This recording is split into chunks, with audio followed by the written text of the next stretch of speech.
A Paróquia Santa Rita de Cássia, da Arquidiocese de Campinas, recebeu, no último dia 22 de maio, cerca de 12 mil fiéis para celebrar o Dia da Padroeira.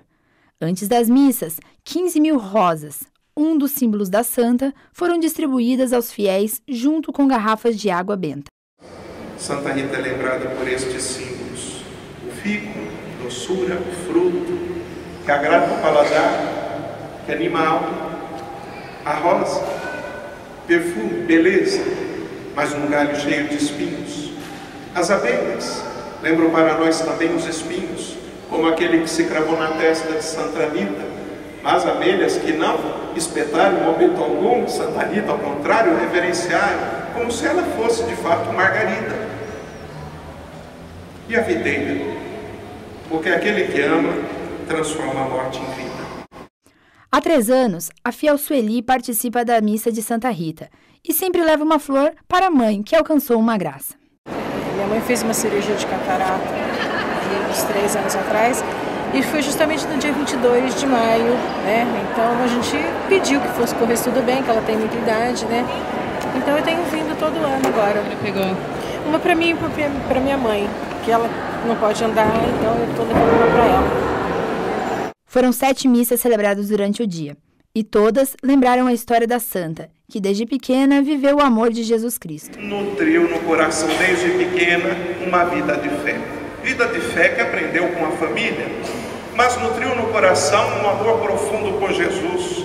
E desde pequena sentiu um chamado a consagrar a sua vida ao amor de Deus.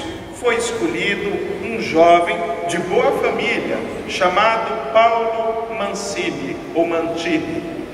Paulo era de boa família, mas ainda muito jovem, era alguém que gostava de uma vida noturna, de conviver com os amigos. Rita não se queixou, obedeceu à família, constituiu a sua nova família, casando-se com Paulo, e o seu casamento foi certamente o maior espinho em sua vida. Não desistiu do esposo, apesar do sofrimento, apesar da chacota, apesar de muitas vezes ter de buscar o marido jogado às ruas. Ela, por amor à sua casa, manteve-se fiel à aliança que abraçou. Santa Rita desempenhou um papel crucial. O marido estava no fundo do poço, existia ameaça de morte, precisava de cuidado, precisava de alguém que lhe desse suporte. Em casa, Rita fez com que ele, pouco a pouco, transformasse a sua vida. Confiou na esposa, deixou a bebida, deixou a vida fora de casa. Era um homem convertido pelo amor da esposa e pelo amor que Jesus plantou no coração dela. Mas a ameaça de morte, infelizmente, acabou se concretizando. Os filhos quiseram vingar com sangue a morte do pai, mas Santa Rita pediu a Deus que os levasse antes que eles cometessem esse pecado grave. Atendida em seu pedido, sem o esposo e sem os filhos, Rita procurou o convento das Irmãs Agostinianas de Cássia. As irmãs do convento não a aceitaram imediatamente, já que as regras impediam o ingresso de viúvas. Mas os desígnios de Deus eram claros e Rita foi admitida como irmã. Santa Rita achou que a vida dentro do mosteiro era muito fácil. Ela ficou acostumada aos desafios e aos sofrimentos que Deus lhe propôs durante toda a sua caminhada. No seu quarto existia um crucifixo pintado. Diante de Jesus, ela falou: eu quero participar da vossa paixão, me permita. Eu quero. Ela nunca buscou o sofrimento, mas ela quer, nesta prece, dizer a Jesus Cristo: me permita carregar um pouquinho do seu amor, da sua entrega, participar um pouquinho da sua paixão que nos trouxe salvação. Jesus permitiu, lhe deu um estigma, o espinho do crucifixo, uma pintura, sumiu. Não estava mais na parede, mas cravou bem no centro da testa de Santa Rita. No leito de morte, as irmãs se revezavam junto à cama de Santa Rita. Ninguém queria a sua despedida. Mulher santa, inspiradora, todos sabiam de sua santidade. Mas chegou o momento do seu encontro com um grande esposo, com um grande amor, com Jesus Cristo. Naquele instante, quando ela morreu, os anjos tocaram os sinos do mosteiro. Ninguém badalou os sinos do mosteiro. Enquanto ela morria, os sinos tocaram sozinhos, como que embalados por mão de anjos. As irmãs choravam a sua morte e ao mesmo tempo se encantavam e sorriam, porque uma morte santa, encantadora aos nossos olhos.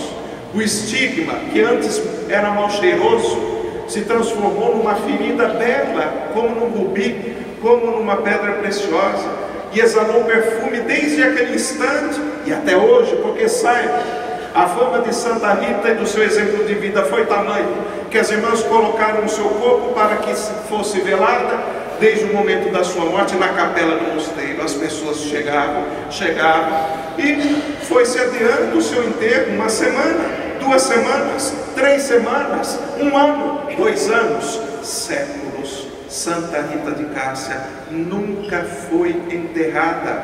O seu corpo está inteiro, num aspecto de corpo mumificado, mas totalmente exposto aos elementos. Nunca foi guardado em algum lugar. As homilias também motivaram os fiéis a seguir e viver as qualidades de Santa Rita, que, diante das dificuldades, carregava sobre si as dores do próximo. E, portanto, a gente, quando vê a vida do santo, a gente tem que imitar as suas boas qualidades, as boas virtudes. Isso que temos que imitar na vida do santo. Quando a gente olha para Santa Rita, o que nós temos que fazer?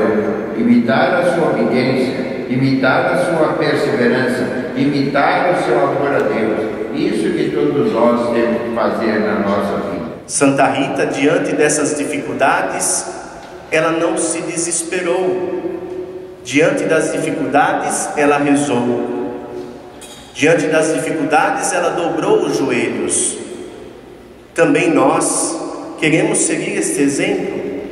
Talvez para nós, nesta época, neste tempo, nós precisamos dobrar mais os nossos joelhos, nos colocar mais diante de Deus, pedir que o nosso coração, de fato, seja um coração pacificado, serenizado, um coração que seja capaz de transbordar de misericórdia.